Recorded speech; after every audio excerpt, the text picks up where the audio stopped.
Oh, mashallah. Pwede na magluto ah. Madam, ano po yung niluluto mo, madam? Basta gulay. Gulay ng... Pinawala ko ng ulo. Wala, gulay na. Ano to? Mashallah. Ay, mga sahog mo, madam. Ano po yan? Sayote? Carrots? Ano lang yung takip. Oh, masarap yan ah. Tapos ano pong sahog mo? Ito yung isda. Oh, mashallah, mashallah, mashallah. Ulan na. Mambon na. Mabango ah. Nagkalo ng takip ba? Mashallah. Masarap yan, Ito madam. na yun ba? Yung ano niya. Yung ano nito. Tatakpan daw muna ng mga ilang minuto.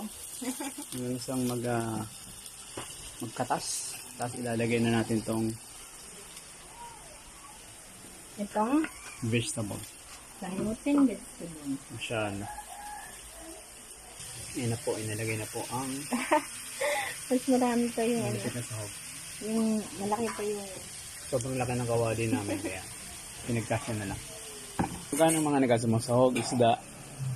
Magkano? 30 yung 20. 50. Yung sahog ng isda, saka yung gulay. Magkano lahat po, madam? 50.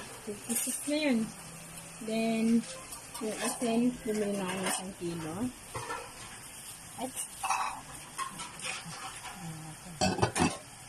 So total po magkano? Estimate lang. yung ito lang, oil, tsaka yung lahat yan, yung dun sa tindahan. Halos 200 yun. Hindi, ito lang mismo. Yan lang. Kulang 100 lang. Oh, less than 100 pesos. Mashallah, may ulam ka ng malupit.